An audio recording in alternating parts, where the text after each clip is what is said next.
11절까지의 말씀입니다. 데살로니가전서 5장 6절에서 11절입니다. 신약성경 332페이지 데살로니가전서 5장 6절에서 11절까지의 말씀을 우리 한 목소리로 같이 봉독하겠습니다. 같이 읽겠습니다. 시작. 그러므로 우리는 다른 이들과 같이 자지 말고 오직 깨어 정신을 차릴지라.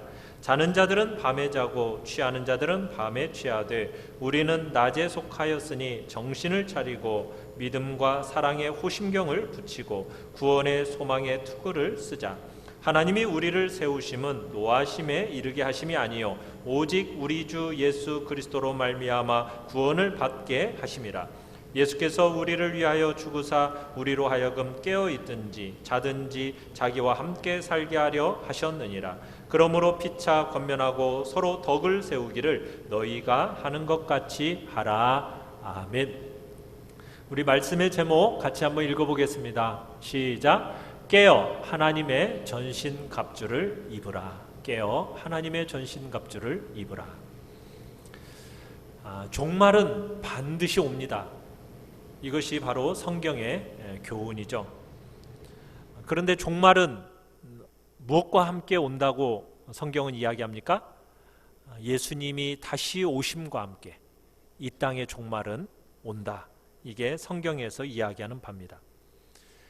종말과 예수님의 재림, 이 주제를 다룰 때마다 사람들은 종종 그때가 언제일까라는 그 시기, 때, 여기에 온갖 관심을 기울입니다. 그러나 성경의 강조점은 뭐라고 얘기했습니까? 그때가 언제이든 우리가 때를 알려고 하는데 마음을 빼앗기지 말고 우리는 준비하고 깨어서 주님을 맞을 것을 성경은 권면하고 있죠. 시기를 알아맞추려는 그 헛된 도모를 하지 말고 우리는 낮의 자녀이니까 낮의 자녀들처럼 우리의 생애의 최고의 날, 그 최고의 날인 그날 주님의 재림의 날을 깨어서 준비하고 사모하고 맞이해야 함을 성경은 우리에게 가르치고 있는 겁니다. 여러분, 세상의 그 어떤 좋은 날보다도 비교할 수 없는 최고의, 여러분 인생의 최고의 날, 그의 날은 어떤 날이겠습니까?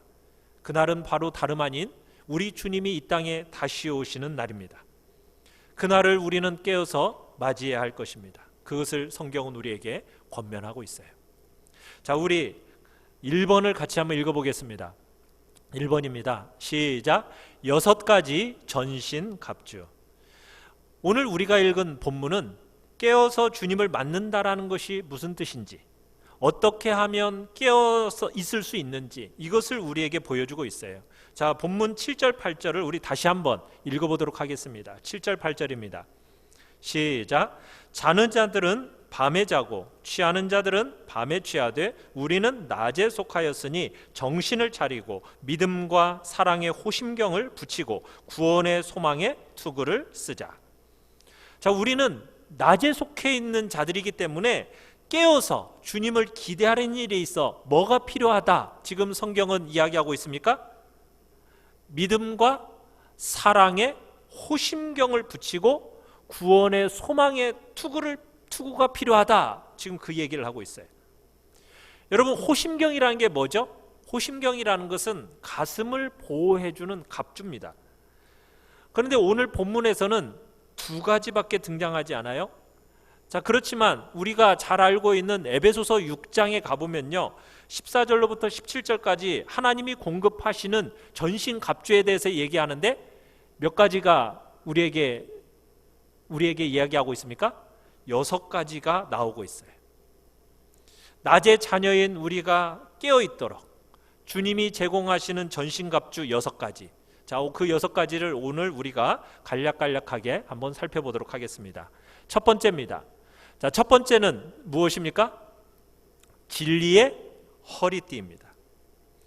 여러분, 요즘 우리가 입고 있는 옷은 대부분이 투피스입니다.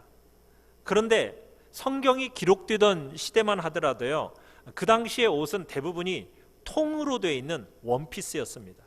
위에서부터 아래까지 옷이 다 연결되어 있어요. 그러다 보니까 전쟁을 치르던 이 군인들이 나갈 때 이 옷이 잘못하면 밟히는 거예요. 그러다 보면 발이 신속하게 움직이는 것이 방해가 됩니다. 그래서 군인들은 전쟁을 치르러 갈 때 반드시 해야 하는 일이 뭐였느냐? 바로 허리띠를 띠는 거였습니다. 옷의 방해를 받지 않고 움직이기 쉽도록 허리띠를 조여매는 거예요. 여러분, 또 한 가지는 역도하는 거 한번 보셨습니까? 역도하는 선수들이 이 바벨을 들어 올리기 전에 뭐부터 하는지 아세요? 허리띠를 조여매는 일부터 합니다. 왜요? 허리띠를 조여매면 어떤 일이 생깁니까? 우리의 등을 딱 당겨주면서 허리에서부터 힘을 쓸 수 있도록 도와주는 거예요. 여러분, 우리에게 있어서 허리띠, 신앙에 있어서 허리띠, 무엇이 허리띠라고요? 진리가 허리띠입니다. 여러분, 성경이 가르치는 잘 정리되고 요약된 진리, 여러분, 이것이 우리로 하여금 기동력 있게 전투할 수 있도록 만들어주는 거예요. 우리가 신앙생활을 하는 데 있어서 아주 용이하게 움직이도록 용이하게 움직이는데 지장받지 않도록 하려면은 여러분, 진리가 잘 정리되고 요약되어 있어야 됩니다. 그 지식이 필요해요. 신앙생활이라는 것은 막연하게 해서는 안 되는 겁니다. 기독교 신앙을 우리가 믿는다 할 때 그냥 막연하게 내가 그냥 믿어. 여러분, 이것은 우리의 신앙생활의 좋은 모습이 아니에요. 우리가 진리에 대한 지식이 있어야 되는데 그 진리에 대한 지식도 잘 정리되고 요약되어 있을 때 우리가 용기를 갖고 힘있게 여러분 이 세상을 살아갈 수 있게 되는 겁니다. 이게 정말 옳은 것인가 아닌가, 이걸 선명하게 분별해내는 것은 진리에 대한 지식이 있을 때 가능한 것이거든요. 그럴 때 여러분들이 어떤 일을 신속하게 행할 수 있는 힘이 생기고 능력을 갖게 되는 것입니다. 여러분, 막연하게 믿어서는 안 됩니다. 신앙생활은 잘 정리된 분명한 지식이 필요하다는 거예요.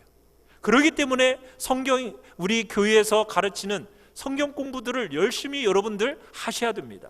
제자 훈련 받아내셔야 됩니다. 그래야만이 여러분들이 이 땅에서 정말 하나님의 믿음의 군사로서 정말 용이하게 여러분들이 삶을 살아갈 수 있게 되는 거예요.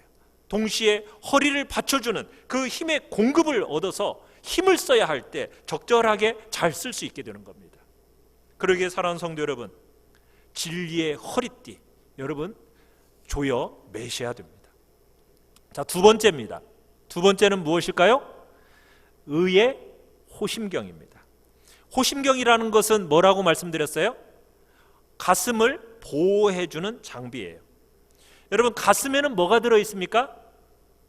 심장이 들어있고 폐가 들어있고 간이 들어있죠. 우리의 중요한 장기가 들어있어요. 그 장기를 보호해주는 갑주가 바로 호심경이에요. 여러분의 생명을 좌우하는 아주 중요한 장기들입니다. 그런데 유대인들은 이 속에 있는 장기를 뭐라고 생각하냐면 정서의 자리, 이렇게 생각했습니다. 정서의 자리. 그러니까 여러분의 심장과 간과 폐와 같은 것에 여러분의 정서가 들어있다, 이렇게 유대인들은 생각했다는 얘기입니다. 그러니까 호심경이라는 것은 여러분의 장기들을 보호할 뿐만 아니라 여러분의 마음의 정서를 보호해주는 도구가 바로 의의 호심경이라는 얘기예요. 잠언 4장 23절 우리 같이 한번 읽어볼까요? 잠언 4장 23절입니다. 시작. 모든 지킬 만한 것 중에 더욱 내 마음을 지키라. 생명의 근원이 이에서 남이니라. 여러분, 무엇이 지키는 것이 중요하다고요? 마음을 지키는 것이 중요한 겁니다. 이 마음을 지킨다라는 것은 정서를 지키는 거예요. 정서를 지키는 것. 여러분, 오늘날 정서를 지킨다라는 것은 참 현대인들에게 있어서 어렵고 정말 중요한 싸움이 되고 있어요. 왜요? 많은 사람들이 이 정서 조절에 실패하는 일들이 너무 많습니다. 분노 조절 장애를 가진 사람들이 많고요. 우울증, 조울증, 이런 정서적인 부분들이 요즘 시대에 있어서는, 현대에 있어서는 정말 어려움 중에 하나입니다.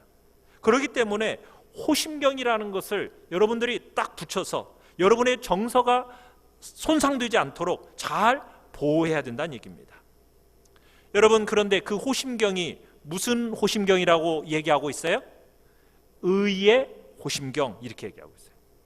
여러분, 그러면 의라는 것이 뭡니까?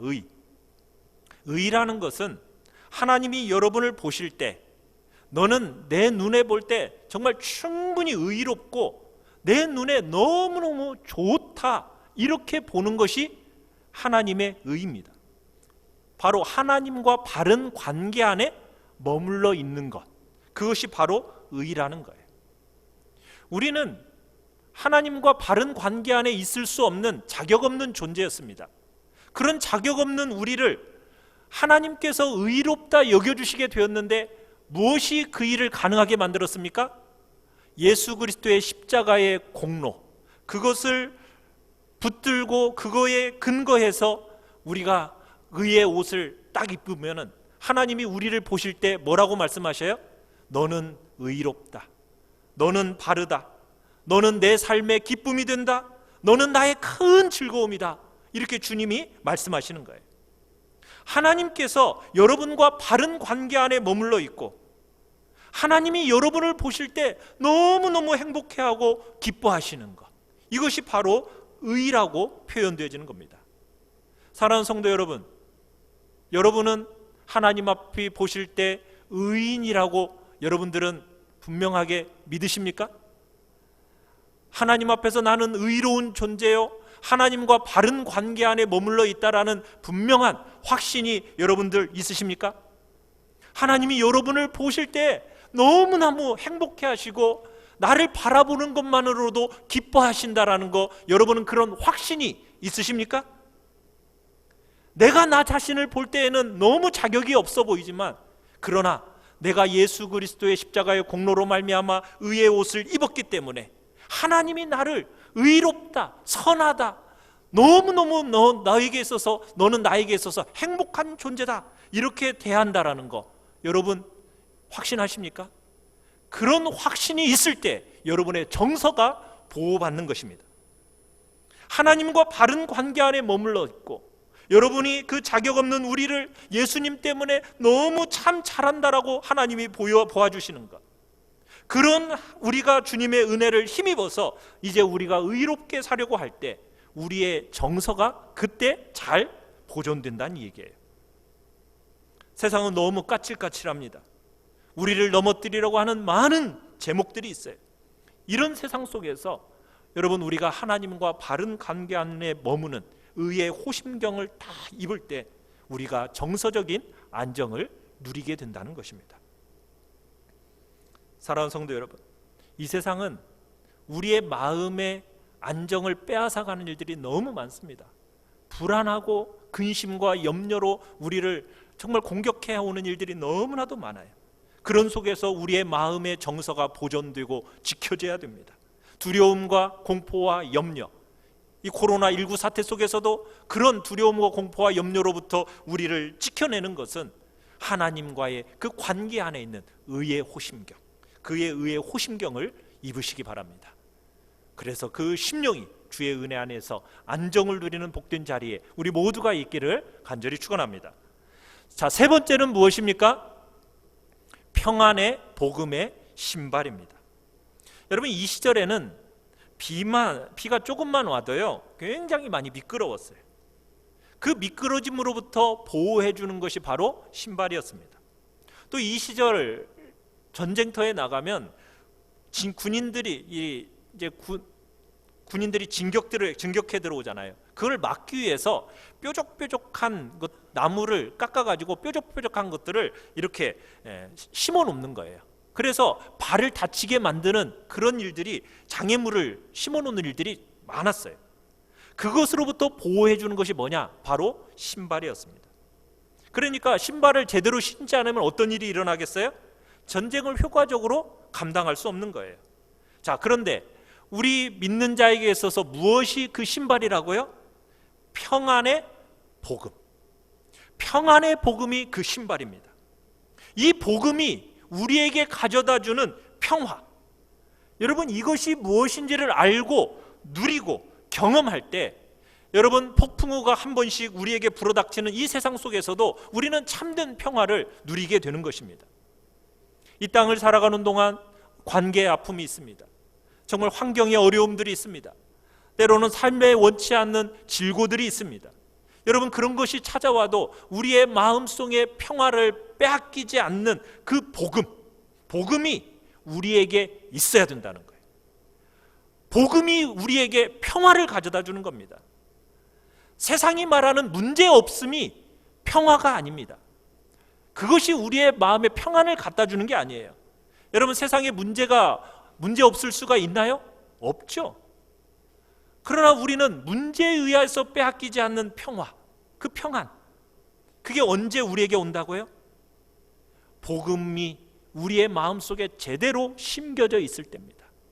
그 복음의 내용이 무엇입니까? 우리같이 자격 없는 자들을 향하여 하나님이 얼마나 사랑하시고 선대하셨는지 자기의 사랑하는 독생자를 아낌없이 우리에게 주셨다라는 그 평안의 복음, 그 은혜의 복음을 여러분들의 마음속에 딱 가지고 있을 때, 그것으로 신발을 딱 신었을 때 진짜 평화가 오는 겁니다. 여러분, 돈이 우리에게 평안을 가져다 줄까요? 돈이 많으면 여러분 평안을 누릴까요? 아닙니다. 여러분, 로또를 맞아본 사람들을, 그들의 인생을 바라본 쭉 추적해보면 어떻습니까? 돈이 사람의 평안을 만들어주는 게 아니다라는 걸, 도리어 해코지한다라는 것을 우리는 많이 보고 있는 거예요. 여러분, 사랑하는 성도 여러분, 무엇이 우리의 마음에 평안을 가져다 준다고요? 우리에게 주신 복음을 제대로 여러분들이 알고 그 복음으로 발에 신발을 신으십시오. 주님이 주는, 복음이 주는 그 평안을 가질 때 우리는 이 땅에서 제대로 삶을 살기 시작하는 것입니다. 네 번째입니다. 그 다음 네 번째는 무엇입니까? 믿음의 방패입니다. 여러분, 이 시절에 사용하던 방패는요, 우리가 생각하는 것보다도 훨씬 큰 방패였어요. 우리의 전신을 덮는 굉장히 큰 방패입니다. 그 방패 바깥에는 얇은 쇠로 이렇게 입혀져 있었어요. 이 방패가 하는 역할이 무엇이냐면 불화살을 막아내는 겁니다. 불화살. 그 대적들이 공격해 올 때 불화살을 먼저 쏴요. 불화살을 쏘아서 전열을 흐트러뜨리고 전쟁을 불가능하게 만드는 겁니다. 자, 그런데 그 불화살을 쏠 때마다 그 불화살을 막아내는 도구가 뭐라고요? 바로 방패. 여러분들이 교회사를 한번 읽어보시면은 교회사의 인물들 중에 훌륭한 인물들이 참 많은데, 그 훌륭한 인물들이요, 아침에 깨어나자마자 하나님과 그리스도를 향한 불손한 생각들이 막 떠올라가지고 영적으로 침체에 빠졌다라는 그런 내용의 이야기들이 의외로 많이 나옵니다. 여러분, 기도하고 성경을 읽으면 우리가 그게 참 경건을 유지하는 굉장히 좋은 방법 아닙니까? 중요한 방법이잖아요. 그런데 기도를 하고 성경을 읽는 그 순간에조차 악하고 패역한 그런 거스름의 생각들이 막 떠오른다는 거예요. 그래서 성경을 읽다가 기도를 하다가 좌절하고 넘어지는 그런 믿음의 사람들의 이야기가 역사 속에서 자주자주 등장을 합니다. 여러분, 왜 그런 일이 벌어질까요? 원수가 불화살을 쏘아대는 거예요. 불화살을. 그러니까 원수 마귀가 우리의 마음속에다가 송사를 하는 겁니다. 믿음으로 살지 못하도록 넘어뜨리고 좌절하게 만들려고, 낙심하게 만들려고 우리의 마음속에다가 막 불화살을 쏘아야 되는 거예요. 그래서 우리의 영혼 깊은 곳에 생채기를 내는 겁니다. 우리의 마음에 낙심과 좌절을 가져오도록 끝없이 불화살의 공격이 있는 거예요. 양심의 가책, 또 상처, 이렇게 받게 되는 일들이 우리 신앙생활에 일어날 수 있는 겁니다. 여러분, 그때 뭘 써야 된다고요? 방패를 사용해야 돼요. 방패. 그런데 참 이 싸움이 어려운 것 중에 하나는 뭐냐면, 마귀가 하는 그 우리의 마음속에 일으키는 그 생각과 마음들이요, 일리가 있다는 거예요. 일리가 있다. 그러니까 불화살을 마귀가 쏘아댈 때는 근거 없는 것으로 쏘아대는 게 아닙니다. 근거가 있어요. 우리의 수치심, 또 우리의 허물, 우리의 실패, 또 가장 선하다고 여겨지는 그 순간의 주차도 발견되지는 악, 죄, 타락, 막 이런 것들을 막 우리의 마음속에 막 이렇게 세우는 겁니다. 그러면서 불화살을 막 쏘아대는 거예요. 여러분, 그 불화살이 쏘아질 때 그냥 맞으면 돼요, 안 돼요? 안 돼요. 그거 막아내야 됩니다. 뭘 사용해서? 믿음의 방패를 사용해서 여러분 막아내셔야 됩니다. 믿음이라는 방패예요. 우리는 죄인으로 이 땅에 태어났기 때문에 우리의 본성 자체는요 부패합니다. 악합니다. 우리가 믿음을 적절하게 활용하지 않잖아요. 그러고 우리가 그냥 우리의 생각의 흐름 따라서, 의식의 흐름 따라서 그냥 우리를 내버려 두잖아요. 그러면 어떻게 됩니까? 그 의식의 흐름 따라 그대로 내버려 두면요, 우리는 부정적이고 파괴적이고 염려하고 근심되는 것이 우리 인간이에요. 깊이 좌절하게 만드는 것이 우리의 보편적인 속성이란 말입니다. 그때 여러분 뭘 사용하셔야 된다고요? 믿음의 방패를 사용해서 그거 막아내셔야 된다는 얘기예요. 원수들이 막 불화살을 쏘아댈 때 여러분 그냥 맞지 마세요. 방패를 사용하셔서 막아내십시오. 원수들이 여러분의 허물과 약점을 붙들고 끝없이 불화살을 쏘아댈 때, 그래서 여러분을 넘어뜨리고 좌절시키려고 할 때 여러분은 혼자가 아니다라는 것을 여러분 분명하게 인식하시면서 믿음으로 싸워 나가십시오. 여러분을 위하여서 중보자가 계십니다. 내가 의지하고 믿을 이가 여러분에게 있다라는 거, 그 여러분 믿고 의지하시기 바라요. 믿음의 방패 사용하십시오. 원수들의 그 불화살 막아내십시오. 그대로 당해서는 안 됩니다. 여러분은 절대로 혼자가 아닙니다. 여러분 뒤에는 우리의 참 힘이 되시고 능력이 되시고 의지가 되시는 하나님이 계시다라는 것, 여러분 그거 잊어서는 안 됩니다. 우리가 믿고 의지할, 그 기대할 분, 그 사실이 분이 있다라는 사실 잊어서는 안 됩니다. 믿음의 방패 사용하십시오. 저절로 막아지는 게 아니에요. 믿음을 사용하셔야 됩니다. 여러분의 인격, 여러분의 결단, 여러분의 훈련, 여러분의 노력, 이런 거 없이 저절로 신앙생활 되는 게 아닙니다. 불화살은 끊임없이 우리들을 향해서 쏘아질 터인데, 여러분들은 생명의 말씀에 근거해서 우리에게 계시는 중보자를 의지하십시오. 그 중보자를 통해서 우리에게 확실하게 보여주신 그 하나님 아버지의 참되고 영원한 사랑, 그거 붙드십시오. 그래서 원수들의 그 모든 송사와 정죄를 방패로 막아내면서 이겨내는 것, 그것이 바로 믿음의 방패입니다. 다섯 번째입니다.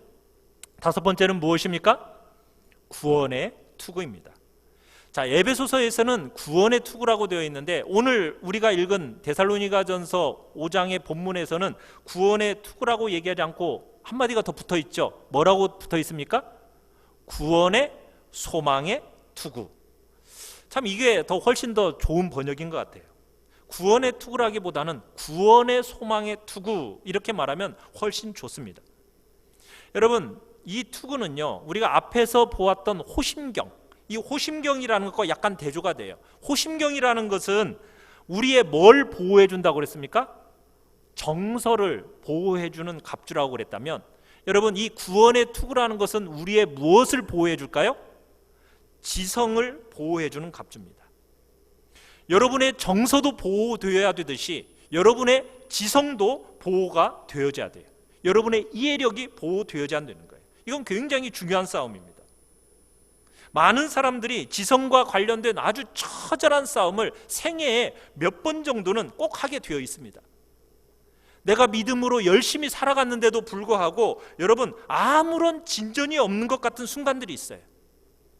정말 노력하고 애써서 수고를 했는데도 결과가 아무것도 없는 것 같은 그런 순간이 있다라는 겁니다.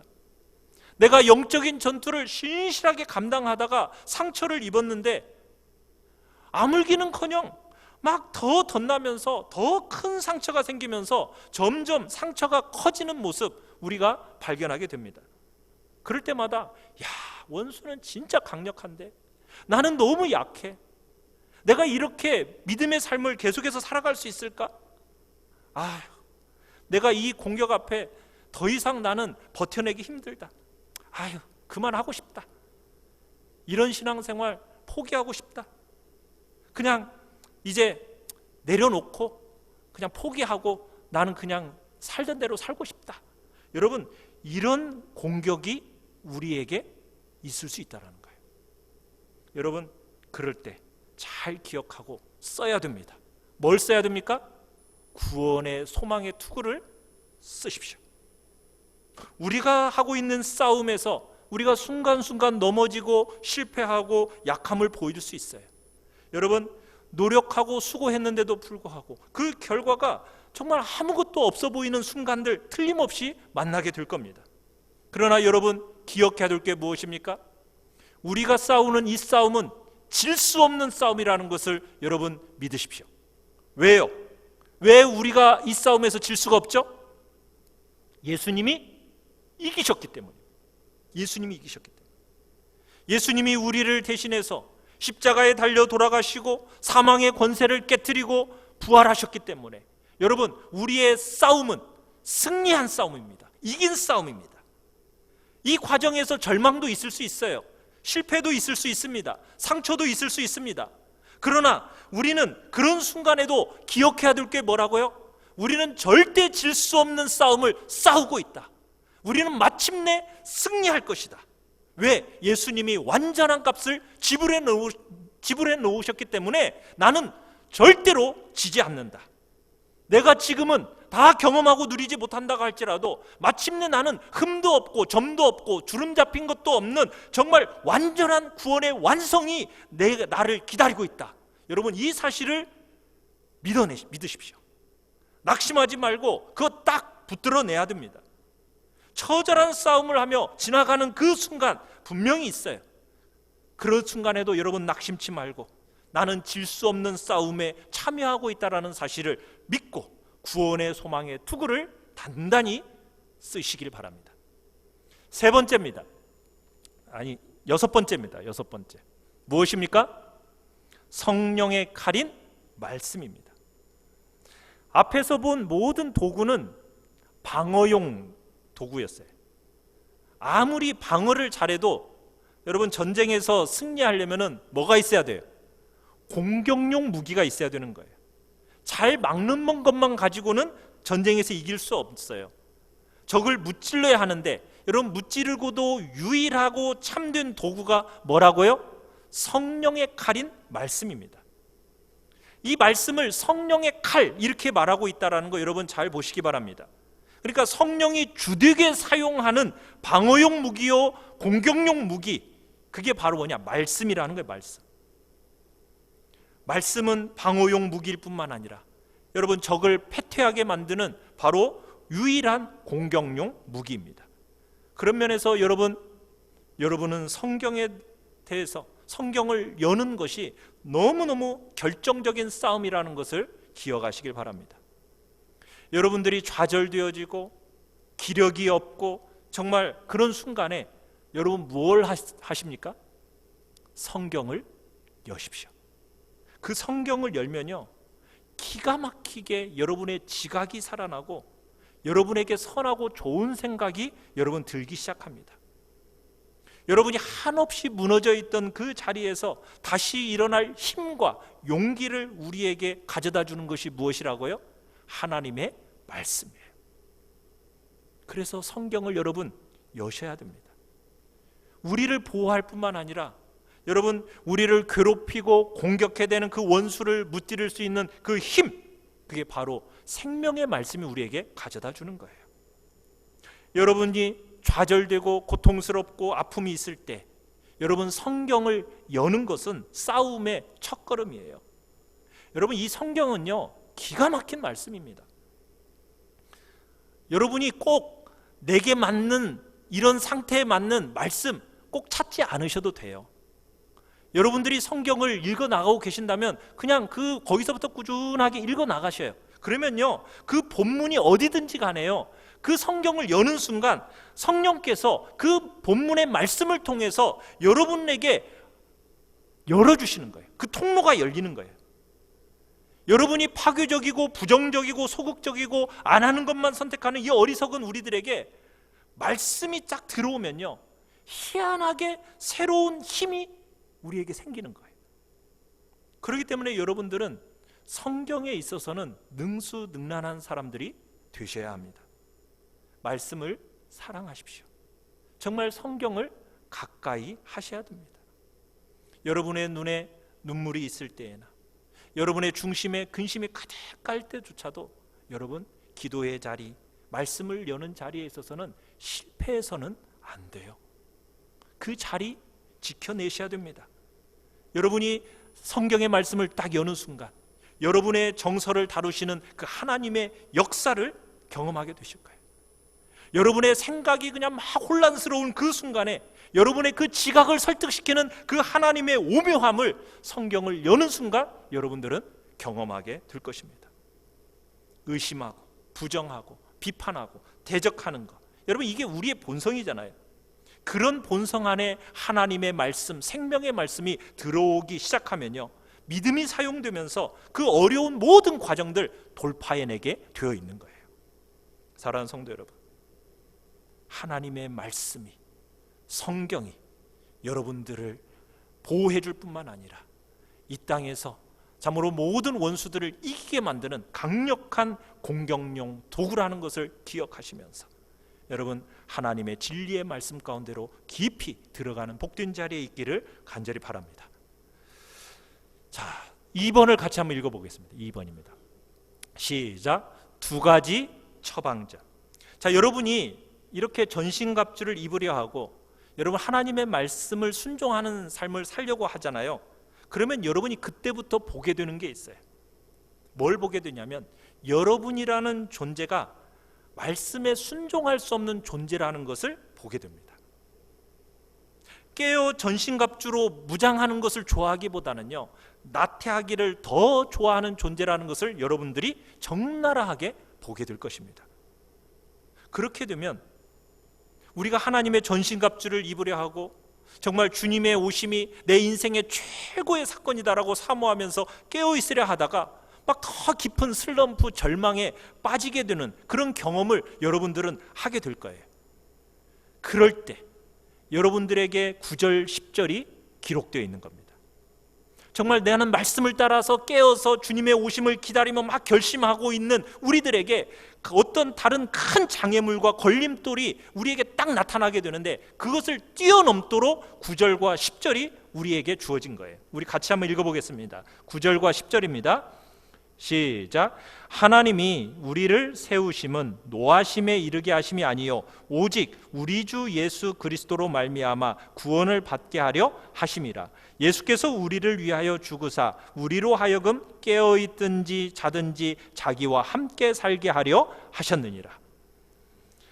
여러분이 정신 차리고 예수 오심을 위하여 자지 않고 깨어있으려 하면 너무나 그런 습관이 들어있지 않은 우리의 모습, 정말 죄를 좋아하고 의와 거룩을 거스르는 우리의 패역한 죄된 본성, 끝없이 말씀을 듣고 다짐하지만은 또 넘어진 여러분의 한계, 여러분 이런 것들을 보이면서 이거 내가 계속 이런 삶을 살아야 될까 막 좌절스러워요. 그런 삶을 살 수 있는 우리에게 그런 삶을 내가 살 수 있을까? 막 그렇게 할까? 내가 이런 경험적으로 이게 가능할까? 그럴 때 오늘 9절 10절에서 두 가지 처방전을 우리에게 주고 있는 거예요. 그 첫 번째 처방전 같이 한번 읽어볼까요? 시작. 하나님의 의지를 붙들라. 첫 번째는 하나님의 작정, 하나님의 의지입니다. 무슨 얘기냐면 여러분 하나님이 우리를 자기의 자녀로 부르심은 언제 일어난 일입니까? 우리가 태어나기도 전, 존재하기도 전, 창세 전에 하나님께서 우리를 향한 한 뜻을 세우시고 우리를 택하여 부르신 겁니다. 여러분 그 사실을 믿으십니까? 우리가 작정되어진 것은 어떻게 작정되어진 거예요? 심판과 진노와 관계없이 우리는 구원과 생명과 은혜와 관계된 사람으로 여러분을 선택하기로 하나님이 작정하셨다라는 거예요. 그게 하나님의 의지입니다. 의지. 이걸 신학적으로 뭐라고 하냐? 예정, 이렇게 말해요. 예정, 작정, 이렇게 말해요. 그러니까 주님의 오심이 내 인생의 최고의 사건이라고 정말 몸부림치며 사모하는데도 우리에게 끝없이 드러나는 한계, 모순, 약함, 부족함, 그러면서 우리를 넘어뜨리려 할 때마다 우리 어떻게 해야 된다고요? 여러분을 보고서는 좌절하지 마시고, 여러분의 경험 앞에 머물지 마시고 어디로 가야 되느냐? 하나님의 작정으로 가는 거예요. 하나님의 의지로 가는 거예요. 그래, 하나님이 나를 부르심은 심판과 진노를 위하여 작정하신 게 아니야. 자격 없는 나를 부르셨을 때는 하나님이 뜻을 세우셨어. 반드시 구원을 주시기로 작정하셨어. 하나님이 나를 택하셨어. 하나님이 그렇게 하려고 나를 세우신 거야. 여러분, 이렇게 믿으십시오. 그러면요, 여러분에게 있어서 마음속에 그런 좌절스러움, 절망스러움이 싹 사라지게 되는 거예요. 두 번째 처방전이 있습니다. 같이 한번 읽어보겠습니다. 시작. 예수님이 죽어서 내가 살았다는 사실을 잊지 말라. 두 번째 처방전은 예수님의 완전한 공로를 붙드는 겁니다. 여러분, 우리가 천국 갈 수 있는 것이 나의 자격과 나의 조건과 나의 공로로 가는 겁니까? 그게 아니죠. 첫 출발도 그렇지만요, 마지막도 마찬가지입니다. 그렇다고 해서 뭐 내가 최선을 다하고 깨어서 근신해서 노력할 필요 없다, 이 얘기를 하는 게 아니에요. 전신갑주 입는 것이 필요 없다, 그 얘기를 하는 게 아닙니다. 우리의 힘으로는 못 가요. 예수님이 우리를 위하여 죽으셨기 때문에 우리가 살 것이라는 것을 분명하게 믿는 그 믿음으로 가는 겁니다. 그래서 여러분에게 연약함이 딱 드러나잖아요. 그러면 여러분 좌절하지 마십시오. 그때 무엇을 붙들으라고요? 하나님의 작정, 그분의 의지, 그리고 예수 그리스도의 완전한 공로, 여러분 그것을 딱 붙드십시오. 여러분을 낙심케 만드는 주제로부터 여러분 믿음을 쓰면서 두려워하지 마시고 참으로 믿음으로 계속 전진하십시오. 여러분에게선 승리가 보장되어 있습니다. 자, 세 번째입니다. 3번을 같이 한번 읽겠습니다. 시작. 서로 위로하며 이 길을 가라. 자, 이렇게 전신갑주의 얘기를 하고 두 가지 처방전을 얘기하고 나서 사도 바울이 어떤 적용을 원하고 있는가? 우리 11절을 같이 한번 읽어보겠습니다. 11절입니다. 시작. 그러므로 피차 권면하고 서로 덕을 세우기를 너희가 하는 것 같이 하라. 참 세상살이는 참 고달파요. 그리고 세상은 너무 매정한 곳입니다. 참 우리 한국 사회를 보더라도 참 우리가 살고 있는 이 세상의 따뜻함이 참 다 사라져가고 있어요. 그죠? 그러니까 맨날 비판하고 비난하고 지적하고 참 이런 데 능한 사회가 우리 한국 사회가 되어버린 것 같습니다. 따뜻함을 많이 잃어가고 있어요. 그러니 세상살이 자체도 참 고달프고 매정한데 참 시대 정서 자체가 정말 비난하고 지적하고 정말 뾰족뾰족하게 찔러대는 아픈 시대이잖아요. 그런 시대에 믿음으로 살아간다는 것은 얼마나 더 쉽게 상처받는 일이고 마음의 평화를 잃어버리고 정말 낙심이 되고 풀이 죽는 일이 얼마나 많겠어요. 자, 그러니까 여러분 뭘 하라고 지금 성경은 이야기하고 있습니까? 서로 위로하고 서로 붙들어주고 서로 지지해 주라는 거예요. 여러분, 이 믿음의 삶이라는 것은 혼자 갈 수 있는 길이 아닙니다. 같이 가는 거예요. 같이 가는 줄 알고 여러분 함께 가라는 거예요.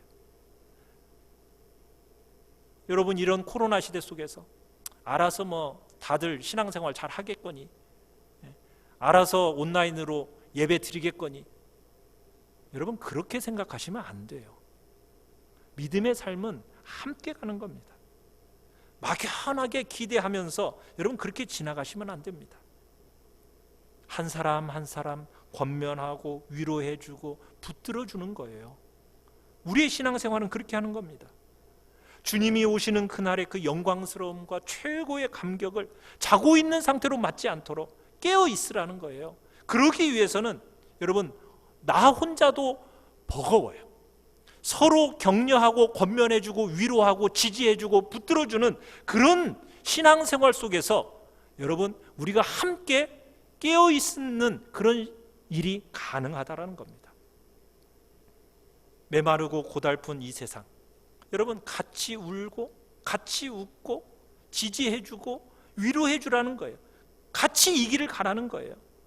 위로하고 격려해서 반드시 올 그날 함께 가장 큰 기쁨을 공유할 수 있도록 여러분 위로하고 붙들으라고 지금 사도 바울이 권면해주고 있는 겁니다.